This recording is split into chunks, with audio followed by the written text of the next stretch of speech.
ఇక శని తెలంగాణ పేపర్లోకి వచ్చినాం. చూడండి ఇక మల్లయ్య మైక్ పట్టుకొని ఇక ఏడ్చినట్టు చెమటలు మొత్తం గారిపోతున్నట్టు ఇవాళ మొత్తం అయ్యే ఉంటాయి. డైలాగులు కూడా భారీ భారీ డైలాగులు ఉంటాయి. ఇక ఎట్లున్నాయనంటే, నేను ప్రజాసేవకే నా జీవితం అంకితం అయిపోయింది, నన్ను చంపేద్దామని చూశారు, అయినా కూడా నేను భయపడలేదు, ప్రజల కోసమే పోరాటం చేసినా అని చెప్పి ఇక అయ్యే మాట్లాడతారు. తెల్ల బట్టలు వేసుకుంటే ఓరుస్తలేరట. ఎవరు? మీ వాళ్ళు ఓరుస్తలేరు అనుకుంటా అండి. ఎన్ని రోజులు మిమ్మల్ని మంచిగానే ఆరాధించరు, ప్రజలంతా కూడా ఆరాధించరు. ప్రతిపక్షం వాళ్ళు కూడా మిమ్మల్ని మాట్లాడిన దగ్గరే కొద్దిగా ఇబ్బందులు పెట్టిరు తప్పితే అంతకంటే ఎక్కువ ఏం చేయలేదు. తెల్ల బట్టలు వేసుకుంటే మీ పార్టీలు ఉంటారు కదా, రెడ్డిలు, వీళ్ళంతా అగ్రవర్ణాలు, మరి వాళ్ళంతా ఓర్తలేరేమో కానీ ఇక వాళ్ళే ఓర్తలేరు. అదే మీ బాధ. ఇప్పుడు ఇక అక్రమాలను ప్రశ్నించినందుకు వేధించిర్రు, ఇక నన్ను చంపేందుకు ఆర్మూర్ జీవన్ రెడ్డి సుపారి ప్రాణాలు లెక్క చేయకుండా పోరాని. ఇక చెప్పట్లేదా? ఇదే కథ మొత్తం. ఇక ఇవే ఉంటాయి. ఇగో ఈడ కేటీఆర్ని బదనాం చేసినట్టు, ఏడో అన్ని సంఘాలు మద్దతు ఇచ్చినట్టు, ఒక బీసీ ఆయన మద్దతు ఇస్తే బీసీ సంఘాలు మొత్తం మద్దతు ఇచ్చేసినట్టు, ఒక యూనియన్లో ఏదైనా యూనియన్లో ఒక ఆయన మద్దతు ఇస్తే యూనియన్ మొత్తం మద్దతు ఇచ్చేసినట్టు. ఇక పేపర్ మొత్తం అయ్యే బరుచుకొని వచ్చిండు. నాకు ఎమ్మెల్యేలు, మంత్రులు, అన్ని వర్గాల ప్రజలు, అన్ని సంఘాల ప్రజలు, అన్ని యూనియన్లు నాకు మద్దతు ఇచ్చేస్తున్నాయని చెప్పి రాసుకుంటూ వచ్చింది. కానీ ఇక మల్లయ్య గారికి తెలవనటువంటి ఒక కీలకమైన అంశం ఏంటంటే, మీ వెనకనే గోతులు దవ్వుతా ఉన్నారు మీ పార్టీ వాళ్ళే గోతులు దవ్వుతా ఉన్నారు. ఏదైతే అగ్రవర్ణాలు ఉన్నాయో అగ్రవర్ణాలు ప్రధానంగా మిమ్మల్ని బ్యాక్ లాగేసేందుకు, మళ్ళీ గెలిస్తే ఏడ మనకి ఏకుమేకవుతాడో అని చెప్పి ఇది మల్లయ్య గారికి బూమరాంగ్ అవుతా ఉన్నది. బూమరాంగ్ అయి రివర్స్ కాబోతా ఉన్నది. ఇక అది ఇంటర్నల్ విషయాలు ఏం జరుగుతాయి అనేది మీరు అర్థం చేసుకుంటా ఎంతవరకు ఒకటే ఫ్లోలా మీ ప్రచారాన్ని తీసుకుపోతా ఉన్నారు, మీ ప్రసంగాన్ని తీసుకుపోతున్నారు. కానీ వెనకేం జరుగుతుందనేది మరి ఆలోచన చేస్తలేరు.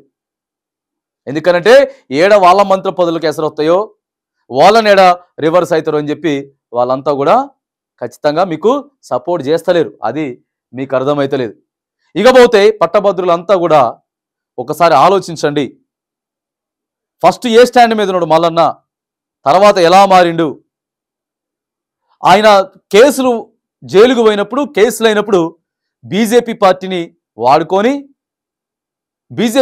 వాడుకొని ఆడికెళ్ళి కేసు నుంచి బయటకు వచ్చిన తర్వాత, ఈడ కాంగ్రెస్ పార్టీ అధికారంలోకి వచ్చిన తర్వాత, కాంగ్రెస్ పార్టీ అధికారంలోకి వచ్చింది. కానీ ఇక ఇప్పుడు ఆయన ఎమ్మెల్సీ పదవి కోసమో లేకపోతే మొన్నటిదాకా ఎంపీ పదవి కోసం నేను గుర్రం మీద పోతున్నా, గాడిదను పట్టుకోవాలంటే గుర్రం మీద పోతున్నా అని చెప్పి మరి కాంగ్రెస్ పార్టీని గాడిదతో పోల్చి ముఖ్యమంత్రి రేవంత్ రెడ్డి గారిని తిట్టి, ఆడున్న మంత్రులందరినీ ఇష్టం వచ్చినట్టు తిట్టింది.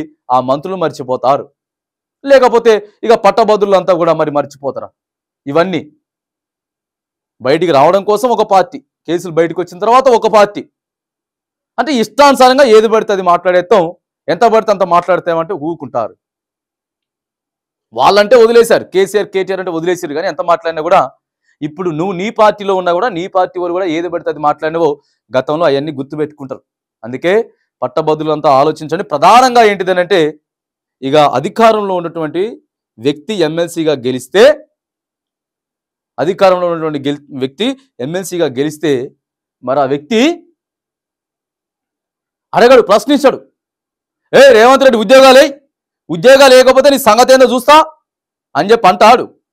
నీకు రెడ్డి అహంకారం ఉన్నది, నువ్వెట్లా ముఖ్యమంత్రి అయినా అని అడుగుతాడు. కేసీఆర్ని అడిగినట్టు అడగలేడు. అడిగితే ఏం చేస్తారో తెలుసు, అది కూడా తెలుసు. ఉద్యోగాలు ఎవరైతే అడుగుతారో వాళ్ళని చెప్పు తీసుకొని కొడతా అంటాడు.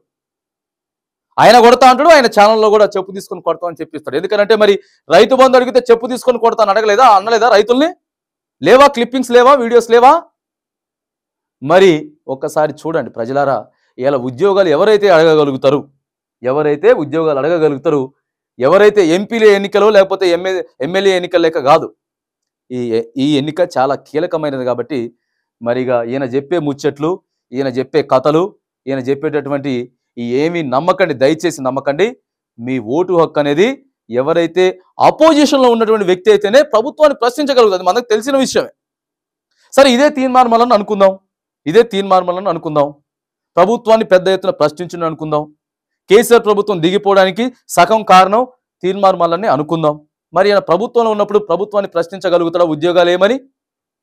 ఇప్పటికే 30,000 ఉద్యోగాలు ఇచ్చినాం అని చెప్పి వాళ్ళు చెప్తా ఉంటే మరి ఇక దాన్ని ఎవరు అడగాలి?